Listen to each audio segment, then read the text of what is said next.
जय शिवराय मित्रांनो, मी प्रशांत राठोड. आज 2 डिसेंबर, आता 6 वाजून गेलेत. नगरपालिकेचे जे इलेक्शन आहेत ते आता संपलेले आहेत. मतदान केंद्र बंद होऊन ज्या पेट्या आहेत त्या सुरक्षित ठिकाणी गेल्या. हे सगळं झालं, पण जेव्हापासून इलेक्शन लागले तेव्हापासूनचं एक ऑब्झर्वेशन आहे, किंवा आता मी जे समाजात हिंडताना ज्या लोकांची प्रत्येक आहेत, म्हणजे प्रत्येक पार्टीची प्रत्येक विचाराची पहिल्या फळीतली जेवढे कॅन्डिडेट ते पहिल्या फळीत सगळे आपले मित्र आहेत. सगळं हे मला अनुभव आला आणि त्यांना जो आत्ता जस्ट बूथ बंद झाल्यानंतर जी चर्चा झाली आणि हे जे इफेक्ट आणि आत्तापर्यंतचा जो सगळा सारांश तो मी मांडण्याचा प्रयत्न करतो. इलेक्शन जेव्हा लागलं त्यानंतरची परिस्थिती अशी होती की कॅन्डिडेट कुणालाही मिळत नव्हते. म्हणजे OBC पडल्यामुळं बऱ्यापैकी कॅन्डिडेट कुणालाही मिळत नव्हते. जसं वेळ जात चालला तसं कॅन्डिडेटची संख्या वाढत गेली. प्रत्येकडे इच्छुकांची गर्दी वाढत गेली. कुणाला द्यायचं न द्यायचं असं चालू झालं. शेवटी त्या कॅन्डिडेटची जो उमेदवार आहे त्याची लोकप्रियता, भावकी, पावणं हा सगळा मॅटर त्याच्यामध्ये विचार केला जातो. आणि त्या हिशोबानं त्याला तो मतदानात टक्का कसा वाढेल हा दिला जातो. काही इकडून तिकडं तिकडून इकडं हा रेग्युलर भाग आहे. आता त्या गोष्टी नॉर्मल झालेत. जसं अजित पवारनं एक दिवस येऊन लग्न करून परत भाजपतनं परत गेलं, ती पद्धत आता सगळीकडं नॉर्मल झाली. म्हणजे काही काळ आता गेल्यानंतर त्यानंतर जी लोकांची मानसिकता आहे त्याच्यावर जर आपण आता बोलूया. इलेक्शन चालू झाल्यानंतर साहजिकच आहे, जेवणाळी किंवा खुश करण्यासाठी घरटी काही वाटणं करणं असा सगळा कार्यक्रम चालू असतो. त्याच्यामध्ये आता ह्या वेळेला एक असं दिसून आलं, हॉटेल पूर्ण फुल दिसले. एक काळ असा होता की ठराविक कार्यकर्ते उमेदवाराचे तेच फक्त जेवण वगैरे करायला जात होते. आता सहकुटुंब सहपरिवार आज पूर्ण फॅमिली हॉटेलला. त्यानंतर घरी जे आहेत पार्सलच्या सुविधा चालू झाल्या.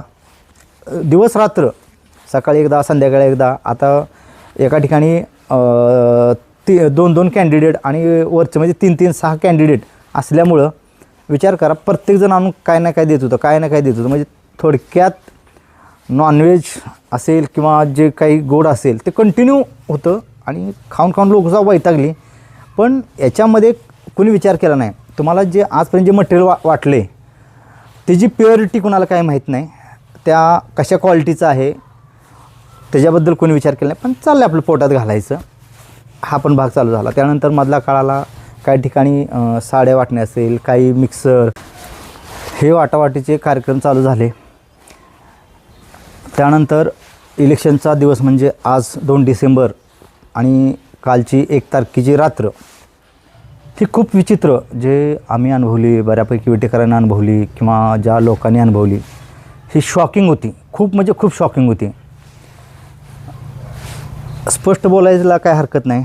जे वाटावाटीचे कार्यक्रम चालू झाले याच्यामध्ये असे झाले की बाहेरचे काही गुंड आणून एकमेकाला विरोध करणं, पैसे वाटताना ह्यानं 2,000 दिले त्यानं 4,000 असं करता करता करता तो रेट 10,000च्या आसपास गेला. हे वास्तव आहे, ह्याला कोणी नाकारू शकत नाही.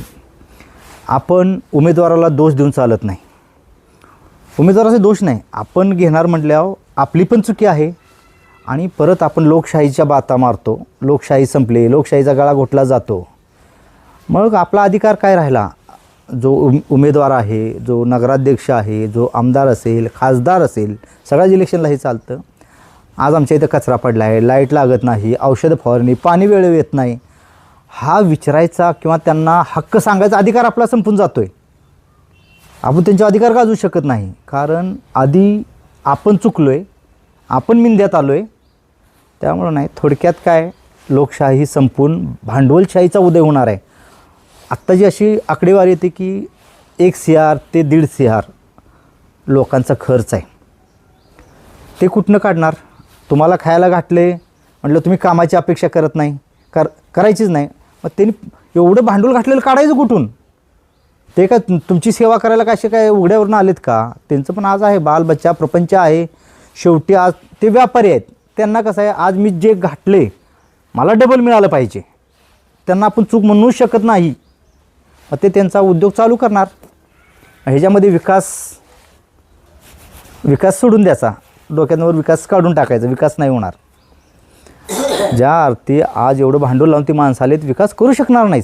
म्हणून म्हटलं ना, जे उमेदवार आहेत त्यांना आपण इथं कुठंही दोष देऊ शकत नाही. दोष फक्त हा मतदारांचाच आहे. आणि चांगले चांगले शिकलेल्या घरातले ज्यांना 2-2, 3-3 लाख पगार आहे अशी लोक, म्हणजे आत्ता जी सगळी चर्चा चालू आहे अशी लोक फोन करून आम्हाला मिळालं नाही, आम्हाला द्या. काय मानसिकता आहे? थोडक्यात आता सांगायचं, पोर्तुगाल, मुघल, इंग्रज आत्ता कळतं की आपल्या देशावर त्यांनी राज्य का केलं. साधं आहे. आता इतिहास आपण चुकीचा म्हणू शकत नाही, इतिहास हा बरोबरच आहे. काय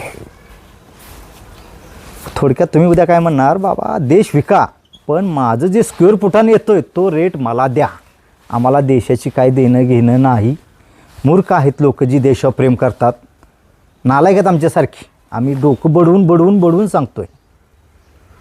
उमेदवार सगळे चांगले आहेत, सगळ्यांना काहीतरी करायची इच्छा आहे ते ह्या उमेदवारांनी झालेले असतात, पण जनतेच्या मागण्या जशा वाढल्यात त्या उमेदवारांनी ते काय करायचं.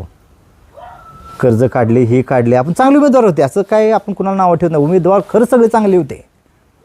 आपली मानसिकता मतदाराची गंजील सडली, त्यामुळं त्यांनी त्यांचा फायदा बघितला. खूप धक्कादायक आहेत.